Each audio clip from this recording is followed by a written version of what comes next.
weltare ɓiɓɓe fulɓe andu diine maɗa fedde heblo sukaɓe africa weltare tv takkusana yoni to babaɓe to hayre gollere to hayre law to hayre mbara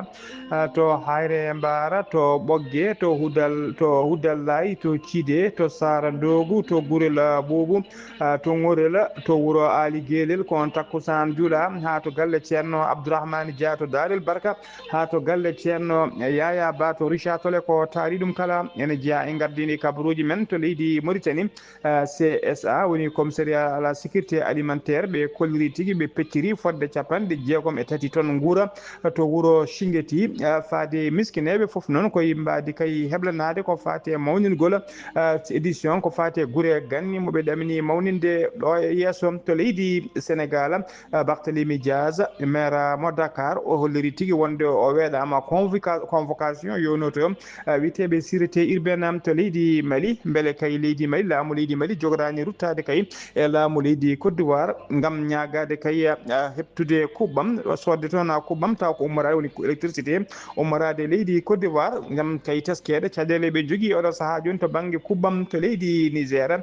sebbitiɓe mbaɗi janggu men to wuuro witego Anzourou ɓe mbari fodde nogas e goho neɗɗo to leydi Côte d'Ivoire Charles Blé Goudé ko lundiyanke o waɗi ɗabbade kay walla noddago faade Alassane Dramane Ouattara nde waɗatamo amnesty beele kay omo wawa jeeyede ɗina biriji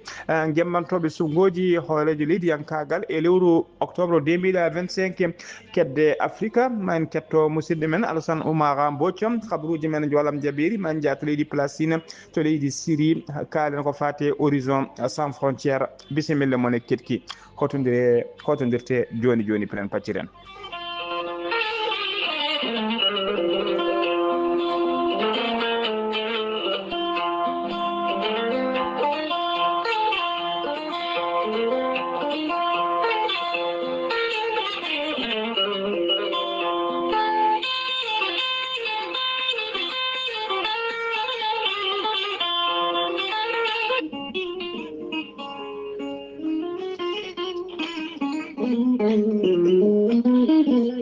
aadi bil aadi salade aadi ɓuuri firtude aadi ceerno Amadou Tidiane Diallo gorko mo melga wuuro jinneji wi ko fittata aadi mo aadodiri e jayde weltare ɓiɓɓe fulɓe andu diine maɗa weltare TV ceerno Amadou Tidiane Diallo gorko mo melga wuuro jinneji ko gando binni laaɓaɗo leɗɗe jaadinoɗa dana wala ɓalwal kala ceerno Amadou Tidiane Diallo gorko mo melga wuuro jinneji Allah luɓirimo gandal e hattani dendagal rafi mbawɗa wondude kala so tawi oɗon maldana balɗe tati taw ka wiya alhamdulillahi rabbil alamina ceerno Amadou Tidiane Diallo gorko mo melga wuuro jinneji ene yawrani ɓen ɓe koyɗe musoje ɓalli musoji koyɗe ɓuutoje ɓalli ƴakkoji kala ceerno Amadou Tidiane Diallo enen safar rafiji kewɗi ɗe jiiɗa cirol ceerno Amadou Tidiane Diallo ne yawrani ɓe worɓe wonduɓe prostate ustoraɓe gorago yawɓe yitade koye mumen e jippiɓe leece kala ceerno Amadou Tidiane Diallo ne jogui leɗɗe fannuji ɗiɗi e on fannu hen leɗɗe ko leɗɗe jarateɗe keddiɗe leɗɗe urete so tawi a waɗi wirmani joni mbiya alhamdulillah rabbil alamina ceerno Amadou Tidiane Diallo gorko mo melga wuuro jinneji omo andini dendagal kilineɓe makko e oɗo saaha joni omo tawe to leydi France kala jiɗɗo jokkodirde e makko numéro makko téléphone kadi ko numéro WhatsApp mbatta ko 00 336 04 66 27 ceerno Amadou Tidiane Diallo gorko mo melga wuuro jinneji en andini dendagal kilineɓe makko wonde base makko de tawe to Dakar en tawe ɗon mi ñii ko ne wiye ceerno Abdoulaye Diallo mbatta ko 77 714 94 15 ceerno Amadou Tidiane Diallo gam hoybitande tawateɓe lappol palol dande maayo ɓe Mauritanie e Sénégal omo andine bandiraɓe wonde base makko ne tawe to Dagana ha to Rosso Mauritanie kala ene tawe ɗo sehil makko ne wiye ceerno Amadou Dia gorko mo leeraɓe ceerno Amadou Dia mbatta ko 77 537 79 28 ceerno Amadou Tidiane Diallo gorko mo melga wuuro jinneji base makko to Nouakchott tawateɗo légal 6e hakkude robine 4 e robine 5 ene golla hano hannirta ni en tawi ɗon mbiyi ko kala jiɗɗo jokkodirde e makko noon mbatta ko 41 05 13 85 walla mbaɗa 46 80 94 21 91 ceerno Amadou Tidiane Diallo gorko mo melga wuro jinneji ko laabɗo reedu ko malaɗo wune ko ganduɗo golle mum tigui tigui nunduɗo sanne sanne mbadden dando faade makko.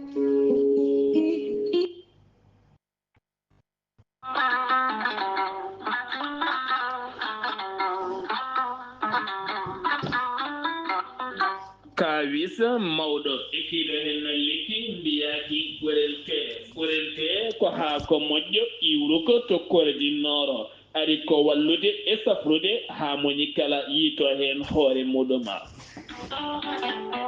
ɓen hutortoɓe gorelte mbii alhamdulillah yoga hen ko joguinoɓe ñabboji kawdiri no feewi yoga e docteur en mabɓe kolliti hol o safara mon jiituɗon an neɗɗo tuƴiɗo joguiɗo AVC jogui cardiaque ƴiƴam dogata e ɓandu mum ɓandu jaaɗoru ɓandu wuloru prostate yoga e ñabbuji goɗɗi kala hay janowo kala mum de so jokkodire gorelte ma yiito hoore muɗuma gorelte ko haako moƴƴo iwruko to kordinnoro ari ko wallude e safrude ha moni kala tina hoore mum a yittat ko jamireɗa mbaɗa e ndiyam ngulɗam aɗa yara aɗa yiito cellal ɓandu maɗa so tawi jiɗɗa ko hebde ko laaɓi ko fati gorelte jahata koto site mabɓe internet a mbaɗa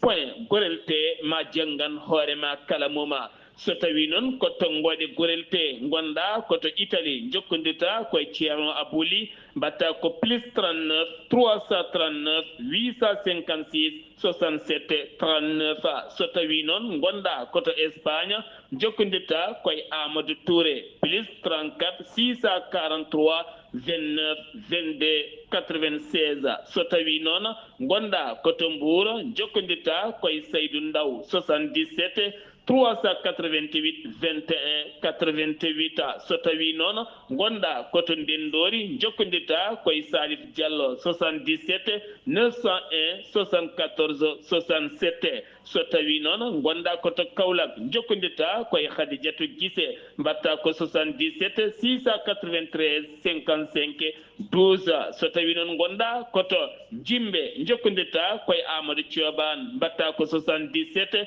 428 85 88 so tawi noon gonɗa koto leydi France jokkodirta koye Harouna Gaïde 06 50 99 64 43 musidɓe tedduɓe gorelte ko safara tan woni e muɗuma kettode kaburuji mon e demgal pulaar Afrique Asie Europe Amérique Moyen-Orient Océanie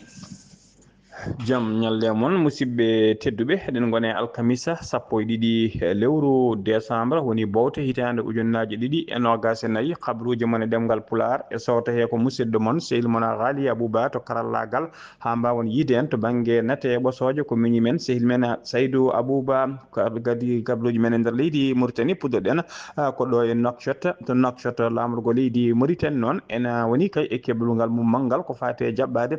takkusan ceerno Hamdou Rabbi Ndiathia tawi ko 3e édition mbaɗo kay ñande aset garoɗo o 14 lewru décembre hitande ujunnaje 2024 tawi kadi koye gardugol ceerno Boubacar Gaye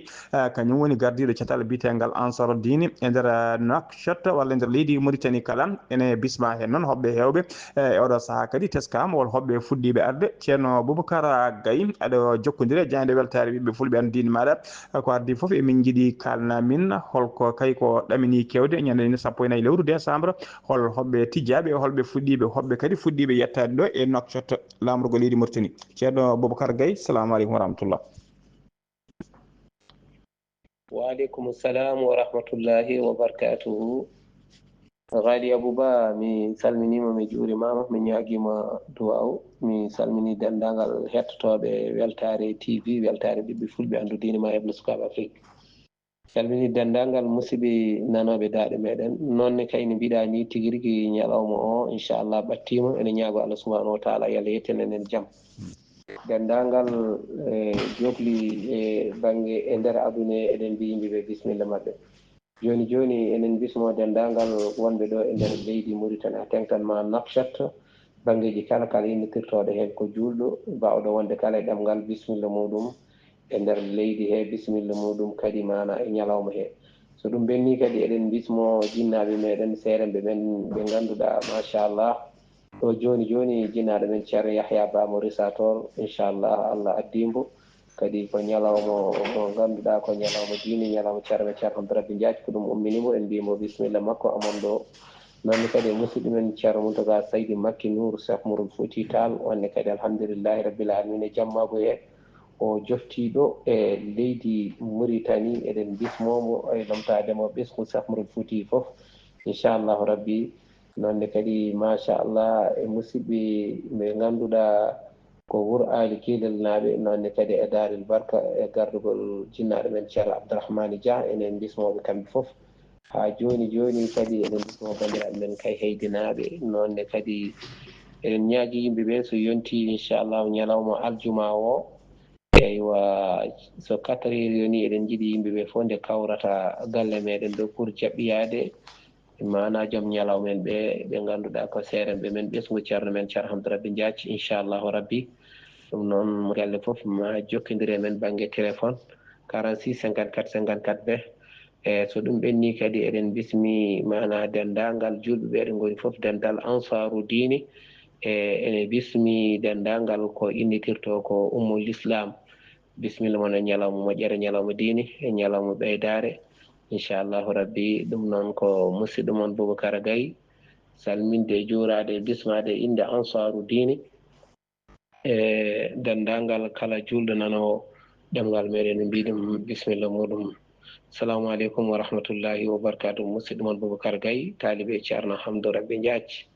ɗo e PK7 on jarama. ceerno Boubacara Gaye golle ma jooɗi peewi ɗum noon ñande aset 14 lewru décembre gonɗen du enen kala dokkodiren aadi toona to galle ceerno Boubacara Gaye to PK7 ngam mawninde kay oɗo kikiɗe mo mbiyata takkusan ceerno Hamdou Rabby tawi ko 3e édition ha joni kolnira leydi Mauritanie keddoɗen e mbadi heblanade kay 13e édition tawi ko festival cité du patrimoine woni guure taw ko guure ganni guure fira tawa mawninteɗe kala hitande toon to Chinguitti catala bitengal CSA woni commissariat à la sécurité alimentaire ɓe kolliri tigui wonde ɓe pecciri 63 tonnes guura tawi kadi ko ɓuuri hatujinede guura ɓuuri ko hatujinede saabu kay ko ɗum maaro wondude e nebam e gawri e sukara e gueɗe baɗi noon 63 tonnes guura o noon ɓe kolli ɗum feccira koye 105 foyre tawa kadi ko ɓuurɓe miskinede ɓurɗo jojjude kay e nder ɓen ene tawe hen temedere debbo taw ko debbo rewɓe horiɓe wondude e muyninoɓe kala catal CSA ngal noon waɗi toon kadi inauguré centre taw ko centre de nutrition des enfants woni nokku to sukaɓe kay taw ko sukaɓe teskaɓe ngakkaɓe haalduru to mbawa tigui ñamminede e nokkuji kadi to ɓen sukaɓe ñamminte ngam kay haɓade ko fati tigui e heegue e nder oɗon centre ɓe kolliri kadi CSA donc kadi holliri toon kadi waɗi toon lancement fodde projet ji nogas tawi ko projet ji de développement tawi hen 12 projet ko ndema taw ko wiyete culture maraîchère hen projet kala noon ene heeɓa tonnuji ɗiɗi hen projet kala heeɓi tonnuji ɗiɗi gawri wondude e tonnuji ɗiɗi taw ko ciment wondude e grillage no reniri jardin ngaji mumen ɓe mbaɗi toon kadi financement fodde milliard uji 6 fodde million ngaji 6 taw ko ugoya woni tigui ko taw koye limore hinde nde ko o tigui woni ko feccira toon tawi projet kala ene heeɓa 1 million taw ko haalisa ugoya 20 mintu kadri ko kañum woni gardiɗo catala CSA woni commissariat à la sécurité alimentaire o holliri foof noon koye mbadi kay yidde ɗoftude miijo hoorejo leydi ndi Mohamed Cheikh Al Ghazouani e yidde wallude kay ɓesgu Chinguitti naaɓe no ƴellutiri kay ina kaɓori kadi wasam gollade eno kaɓiri tigui ko fati e heegue e nder on diwana ɓe kolliri noon o holliri noon golle ɗe noon koye mawnugol taw ko 3e édition guure ganni guure fina tawa ɗaminiɗo mawninede toon kay ko ɓoyata toon to Chinguitti ha joni ko leydi Mauritanie kettoɗen ñande talata ɓennuɗo délégation tawi ko délégation tawi kadi ko wiyteɓe ɗe consommateur mauritanien e gardugol koolaɗo kuuɓal catal ngal hono to ɓe jeehi to leggal bitengal tenwich noon tawe toon to mukatamo tujinina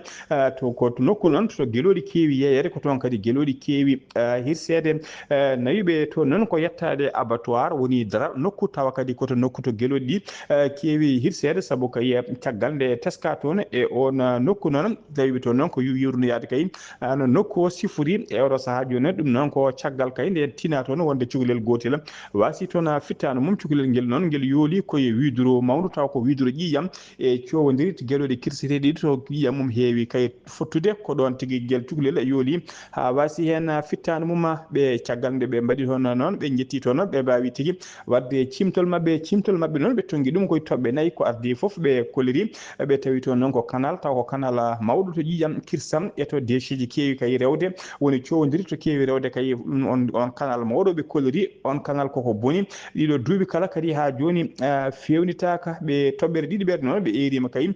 Tunwich naɓe ɓe erima kay nde Tunwich waɗante abattoir taw ko moderne woni kesgol jaaduɗo e jamanu tawi kadi ko nokku labɗo labtuɗo toɓɓere tati ɓiɗi noon ko yettude yo laamu ko ƴettu feere ittude kay widuru walla ittude kay widuru mawdu taw ko widuru ƴiƴam e cowodiri tawteno toon to cukalel ngel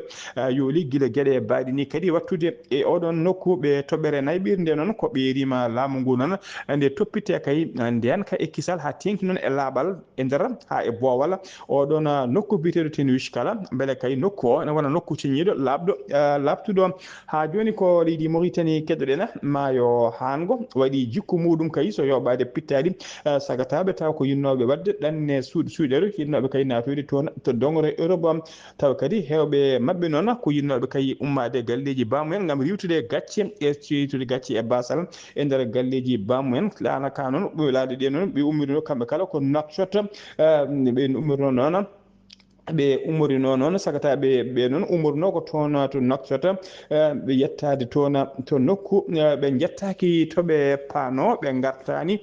toɓe ummino yoga e mabɓe kay koye maayo he keddi yoga e mabɓe noon koye maayo he keddi sagataɓe heddiɓe e maayo ngo noon laamu leydi Espagne koleri londe ko laaɗe nayyi ndiyam ko kañumen tigui tawa laaɗe ɗe umorino ko Nouakchott ko ɗen laaɗe woni jettiɗe to nokku biteɗo Île del Hierro caggal noon nde ɓe mbaɗi kay balɗe kewɗe e haajede Allah e nder ɗeɗo maaje ɓe koliri tigui yetti toon noon laaɗe ɗe noon eɗen jolluno fodde temedde ɗiɗi e capanɗe jeetato e nayo sagata taw ko clandestin en ummoriɓe e nder dongre Afrique taw ko Afrique de l'Ouest ene tawe hen Mauritanie naɓe hewɓe no fewi yidnode kay yadde yaade toon to Europe lana gadan ko kaɓe koliri faabaki ne jolni capanɗe jeegom e jeeɗiɗo neɗɗo ene tawe kay hen rewɓe e sukaɓe so tawi ko laana ɗiɗaɓa ka noon ɓe kolori ka noon faaba ko kilométre uji 5 sappo e 5 hakkude mum to wiyete Île del Hierro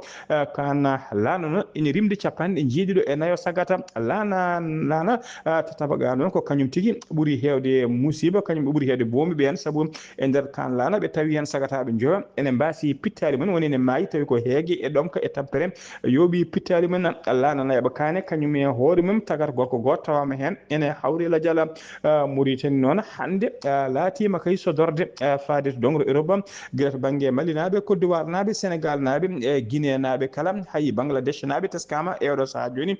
keewi sordude ko Nouakchott gam natoyde toon to dongre Europe ha joni ko leydi Mauritanie keɗoen El Kassim Bellali kañum woni député maire mo Nouadhibou o holliri tigui gonka hôpital régional mo Nouadhibou oɗo saaha joni holliri gonka ka moƴƴani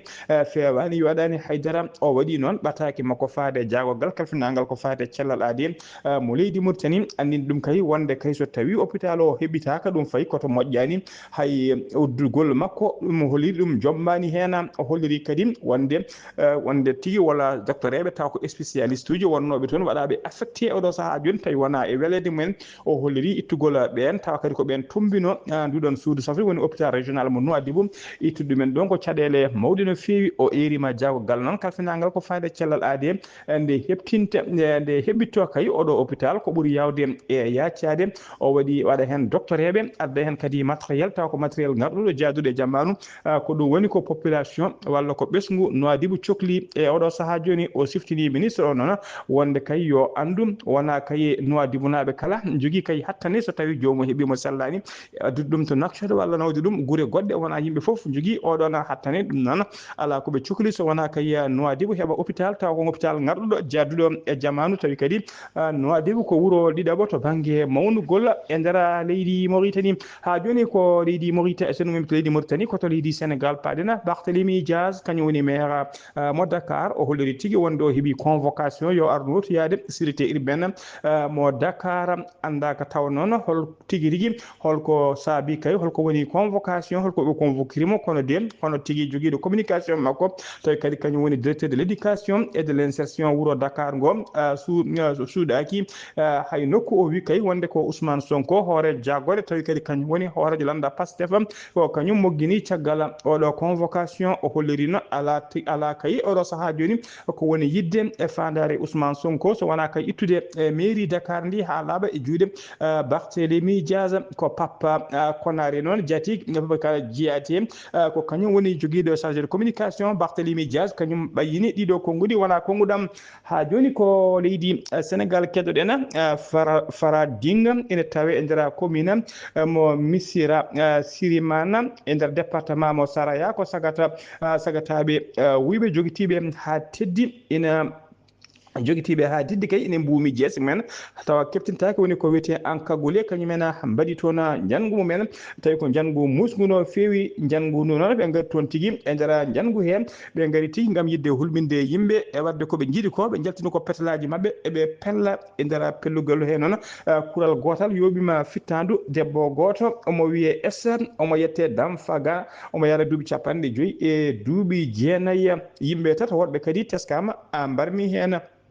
nden laamu ngu tiniti noon ɓe gari tigui notitade hen kono kay ɓe tawi koko bonatno boni saabu kay ɓe tawi ko debbo o wasi fittano mum ɓe barmi wat boni ɓene tawa doogui nattoyi tigui ƴetti payi tigui e dekkerol hakkude mabɓe e leydi Mali oɗo saaha joni noon ɓe cuwa yitede laskoji enquête juuɗe woni lasgoji jaaji wawi udditade hen ene teska noon e kala saaha kewgel gueɗe mbaɗi ni toon e nder fande Kédougou ko nokku teskaɗo tawa ko yimɓe hewɓe arata ƴewde kanŋe taw ko asoɓe clandestin e nder hen tawa hen hoɓɓe hewɓe no fewi ɗum saabima teskama tigui ɗum ɓeydi toon bandiyagal e guykaji e kala saaha ha joni ko leydi Sénégal keddoɗen stade Iba Mar Diop guila 2 lewru octobre woni tigui koye golle tawi ko golle yidde fewnidemo e garɗitindemo e mawnindemo haw yaada e jamanu tawi foof koye mbaɗi yidde heblanade kay ko fate jaɓɓade ko wiyetede Jeux olympiques de la jeunesse Dakar 2026 koɓe mbiyata JOJ 2026 Alioune Sène kañum woni coordinateur adjoint de l'unité des projets agriroute o holliri tigui wonde golle ɗe gasata ha laaɓa kay koye fin hitama yiɗɗe hitade 2025 ɗaminide darade ko ɓoyani ko nden golle ɗe gasata ha laaɓa stade Iba Mar Diop noon ene tawe e nder ɓernde leegal Médina so tawi golle ɗe gasi ha laaɓi ma stade o noon jogo hattande kay wawde jaɓɓade guila waɗoɓe athlétisme ha waɗoɓe RIC BA7 ha waɗoɓe boxe kala e fuddu koyguel sen monsieur Sen noon holliri tigui wonde tribune stade o ene jogui hattani wawde ƴettude kay ha ujunnaje jeetato neɗɗo ha joni ko leydi Sénégal keddoɗen Sénégal najo goto sagata gorko mo duuɓi 34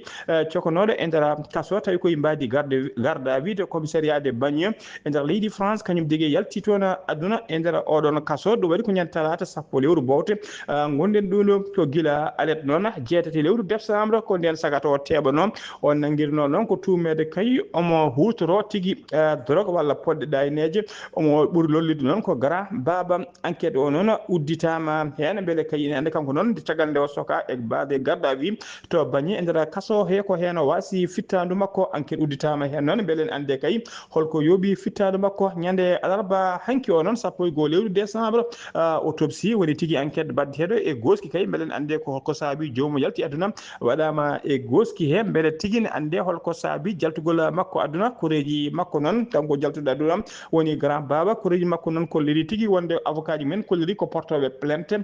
sabu kay ɓe kolliri grand baba wona karɗo cellal wona karɗo cellal kay to banggue hakkille o wonno tigi o wondi tigi ko wiyete pathologie mentale lourde koye safaruji makko o wonno ha joni ko leydi Sénégal keɗona Abdou Karim Gueye ɓurɗo lollirde exerom Zaxa ko kañum ko artiste dowluɗo ko wela mbiyen ko activiste dowluɗo no fewi dillowo no fewi e fannuguila e réseaux sociaux ji kala o waɗi wiyama teeɓ noon alarba hanki 1 lewru décembre o nanga ko sara suudu sarɗeji woni assemblée nationale leydi ndi ko sara mum o nanga andaka taw noon tigui rigui holko nanguira kono hewɓe kolori wonde jiima kay omo joƴƴina ɓatakiji sara suudu sarɗeji ɗum ko adi komo nangue kadi taw o waɗino conférence makko de presse e nder conférence e noon o hollirino wonde wol document wol ɗereji o jogui ko joƴƴinoyo ɗum to suudu sarɗeji siftinde noon Abdou Karim Gueye o yiɗino kay wonde sarɗiyanke o yiɗino jeeyede mbiriji taw candidat ƴamannoɓe lefol laamu e saaha kay sogoji Rouma Diariba bannoɗo ñande 17 lewru novembre hannomo jeeyede ɗina mbiriji noon ko caggal kay ronkudemo dañde koppereje woni haalisa no joƴƴiri guila e caution makko ha ko waɗiri Rouma Diariba udditino kay ɗabbande faade bandiraɓe kay ko Allah wawni juurlo kono noon o wawani hebde ɗen koppereje ko ɗum hannomo jeeyede ɗiɗon mbiriji ha joni ko leydi Sénégal keddiɗen ceerno Ali Sy ko suppléant Abbas Fall suppléant noon woni comme addama adjoint so tawi kay sarɗiyanke suɓama sarɗiyanke kala ne jogui lomɗo gonowo adjoint mum woni tigui suppléant mum o ka so tawi kay on yalti aduna walla démissionni ko suppléant foti lomtade kanko ceerno Ali Sy noon kanko wonno suppléant Abbas Fall o wonno noon koye saaha koye sumgoji tawa ko sumgoji sarɗiji ɓennuɗo nden Abbas Fall noon nomama e oɗo saaha joni ministre du travail des relations avec les institutions alay saago noon o démissionna wonde député wadde so démissionni automatiquement ko biteɗo ceerno Alassane Sy ko kañum tigui lomtotomo kañum wakkoto lefol sarɗiyanke lomtotomo kay e nder suudu sarɗiji o laato député kanko Abbas Fall noon ko coordinateur lambda Pastef e nder Dakar so tawi ko ceerno Ali Sy kañum woni ko responsable Pastef to leegal Mermoz ɓooyani tan ko ceerno Ali Sy waɗano tigui ɓooyani tan ɓooyani mum noon ko waɗi ɓataki makko kanko ceerno Ali Sy on ɓataki noon o joƴƴini ɗum tutto bureau hoorejo suudu sarɗiji ndu hollirde tigui wonde kankone o démissionni e wonde député siftinde on noon addanimo démissionde kay addanimo démissionde kanko ceerno Ali kay siftinde on noon kanko siftinde on noon addanimo kay démissionde kanko ceerno Ali ko hitande ujunnaje 2024 o waɗanoma ko wiyete condamné o ñawanoma tawi kadi o ñawanono o ñawirno kay koko wiyete janfa woni ko wiyete abus de confiance o taƴannoma noon lebbi tati e kaso taw ko sursis woni o lelata koye kaso e nder lebbi tati ɗi so tawi ala ko waɗi goɗɗum o tawa yoɓanoma kadi o yoɓino 1 million taw ko haalisa France CFA caggal ɗum noon kadi o waɗanoma tigui waɗno caggal nde o yowi 1 million tawi ko tigui ko partie civil o yomno kadi article 29 article 33 du code électoral leydi Sénégal ine haɗa kay ceerno Alassane Sy wonde sarɗiyanke ha 2027 taw woni tigui ha 2027 ko inéligibilité caggal kay nde o waɗano condamné beele noon ko nundal makko walla tigu ndimagu makko addanimo kay démission de walla kay ko hollo yidɓe walla kay walla ko hulde kay guila yidde yimɓe wiidemo gullude makko toon ɓe yo démission beele ko ɗum addanimo démission de walla ala ko wawi wonde hen foof kam kanko ceerno Alassane kanko ceerno Ali Sy o waɗi démissionné ha laaɓi noon ko wawi wonde kala kadi ma ɗum laaɓa ha laaɓa e oɗo saaha kam o natti wonde sarɗiyanke ha joni habaruji men ɗemgal Pulaar to leydi Sénégal ha joni jen toon to Madina Gounass jabɓuɗen musidɗo men sehdi men Amadou Samba Lo assalamu aleykum rahmatullah. Waaleykum salam wa rahmatullahi taala wa barakatuhu Ghali Abouba mi salminima kadi mi juurimama mi salmini dendagal bandiraɓe hettotoɓe Weltare TV weltare ɓiɓɓe fulɓe andu diine ma Ghali Abouba kabaruji men ɗo e nder wuuro teddungo Madina Gounass yewɗo ñalawma alkamisa 1 lewru ndu ko batu CLD heblanade Daka mo Madina Gounass sous préfet mo Bankonto préfet mo Villingara e dendagal service aji ɗi kala goto kala mawɗo wuuro ari ɓe mbawi adrade ko yaade toon to Daka o Madina Gounass gam yillade forage uji ɗi yillade nokkuji ɗi yillade Daka o yiide no oɗo saaha ko won toon e ko ala toon ngam heblanaade ɗum e oɗo sahaa mo kalata caggal mum soɓe gayni ɗum ɓe garta e force gonɗi e wuro ngo caggal muɗum ɓe yaha toon to mairie Madina Gounass to bateau waɗata ɓe mbawa fengde bateau e oɗo sahaa noon bateau wawi yuɓɓinede e gargol préfet mo ville Ngara e dendagal sa yi tawnuɗi kala goten kala haali no wowno haalirde e heblanaade Daka o banggue sapeur pompier banggue eaux et forêt banggue mo ganduɗa ko heɓde banggue SDE banggue Senelec goten kala holliri dendagal ko waɗatno e nder Daka waɗatno hen inchallahu mawla so ɓeydani kam wona ken usta saabu teskade kadi e andude Daka hitan kala koko ɓeydoto nde wonno ko juɓɓe guiwoto banggue Ngara tawte Daka o bateau noon yuɓɓi noon bateau kadi rewi lawol bandaɓe kala mbawi famdede haala mbawi famde kadi konngol inchallahu mbo kodiri kamɓe laamu Madina data tinde guila nder wuuro ngo banggue ndiyam ɗam e courant wasa manquede ha tengti toon to Daka Madina Gounass haala Aboubama saminum jiɗumama no feewi ko monsieur men Amadou Samba Lo ɗo to Madina Gounass fewde weltare TV weltare ɓiɓɓe fulɓe andu o dinama haali Abouba Amadou Samba Lo golle ma jooɗi peewi takkusan juulama ha to caali ceerno Amadou Tidiane Ba toon to Madina Gounass ko taari ɗum kala habruji men ɗemgal Pulaar so ɗum wimata Madina Gounass ko to leydi Mali paaɗena ñande 27 lewru novembre 2024 mayduɗo ndu hoore jaagoɗo e leydi Mali kesso hono général Abdoulaye Maïga o waɗino jillu makko kayi to société biteɗo EDM woni énergie de Mali ko société kalbinaɗo ko fate kuɓam woni électricité e nder leydi Mali ko noon kadi guila nden noon o fodino ɓoyata mo rutto toon gam ƴewde peeje ñande 5 lewru décembre gonɗen du kadi o arti toon lawol makko ɗiɗaɓol ha joni noon ko ƴewde kayi hol peeje ƴetteteɗe kayi no leydi Mali ndi sertiri ha laaɓi e caɗele kuɓam woni caɗele électricité e nder peeje he noon équipe Abdoulaye Djibril Diallo kañum woni directeur général EDM de woni société énergie de Mali o holliri tigui yoga e facture aji e dewateɗi kayi o yide laamu ngu darto beele ɗin facture aji ene mbawa yoɓede saabu kayi EDM jogui facture aji kewɗi ɓutti no fewi ɗi cuwa taw yoɓede e nder peeje mabɓe kadi ɓe kolliri e oɗo saaha joni beele kay feere ɓurde moƴƴude kay soɓe jiiɗi kay leydi ndi yalta ha laaɓa e caɗele délestage woni coupuraji courant e kala saaha ko ruttade kay toon to leydi Côte d'Ivoire saabu kay ko adi ko caɗele ngara e oɗo saaha joni hakkude leyɗe ɗiɗi kuɓɓam woni ko ɓuuri hewde courant mo leydi Mali ummortono koto leydi Côte d'Ivoire beele noon laamu ngu e oɗo saaha joni kereƴe goɗɗo hakkude mabɓe e Côte d'Ivoire eɗa saabu kay eɗen gandi tekkere ne surka oɗo saaha kala hakkude leydi walla ɗum ne herƴa no fewi to banggue diplomatie beele noon laamu leydi Côte d'Ivoire walla laamu leydi Mali ma ruttoto leydi Côte d'Ivoire gam ƴamoyde toon ko fati oɗon kuɓɓam taw ko welde e mbaɗi sodde walla ala beele kadi ma laamu leydi Côte d'Ivoire jab kay so yeedeɓe oɗon courant saabu teskama kadi Côte d'Ivoire ne reɓe facture aji kewɗi tawa kadi koɗi cuuɓa heɓede ko wawi wonde hen foof kam e oɗo saaha joni ardiɓe EDM kolliri kam caɗele kay mawɗe no fewi ko ɓuuri wawde yawde sawruɗen caɗele ko ruttade toon to leydi Côte d'Ivoire ƴettude toon kuɓɓam habaruji men ɗemgal Pulaar habaruji men jolam jaɓeri ko adi walla mbiyen kabaruji men kedde Afrique ko adi keɗen jaɓɓo musidɗo men Alassane Oumar Mbodj koto leydi Niger paɗen seɓɓitiɓe mbaɗi jangu mumen to wuuro witego Anzourou noon tawe nder région mo Tilaberi jangu noon waɗi tan ko balɗe seeɗa caggal janguji ɗiɗi musɗi bannude toon ha fodde 21 neɗɗo ha mbaranoma hen jangu wonno koto nokku witego wuuro witego Koumey e wuro e ngun jangu capanɗe e nguna jangu noon 21 neɗɗo e nguna jangu noon capanɗe 4 soldat mbaranoma toon to wuuro witego Terra foof noon koye nder région de goto nguɗo jangu kadi waɗi ko ñande jamma jeenayyi ene wiyata 10 lewru décembre gonɗen ndu to wuuro witego Anzourou tawi kadi ko catala bitegal état islamique dans le grand Sahara ko kañumen jeeti nguɗon jangu ɓe mbaɗi civil aji e militaire uji hewɓe no fewi ha mbayno kocce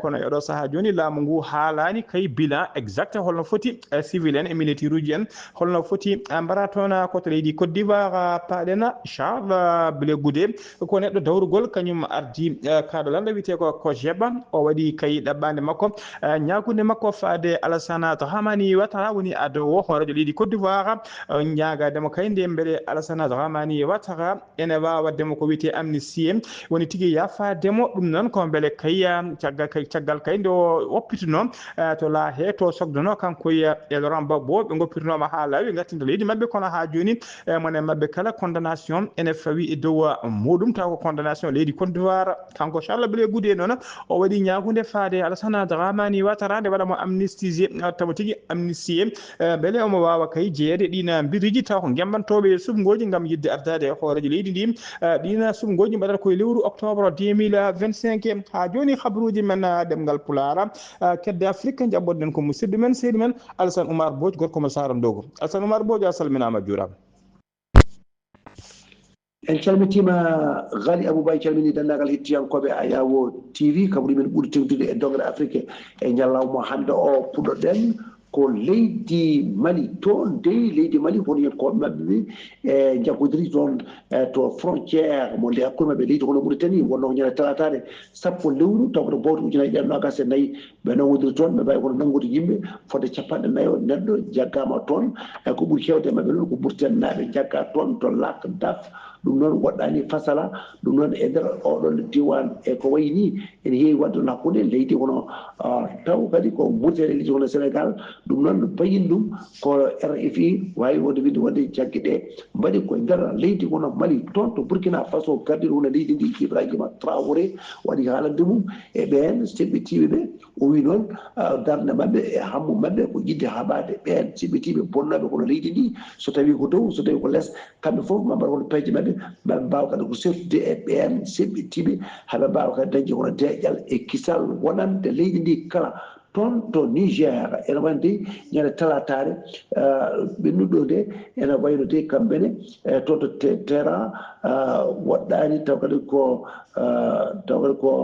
toon ma won seede temedde taw ko wonyankoɓe mbawi wono ruttade e joomum en caggal ñamgodal mabɓe hakkude mabɓe e ɓen seɓɓitiɓe ɗum noon waɗi pellodire waɗi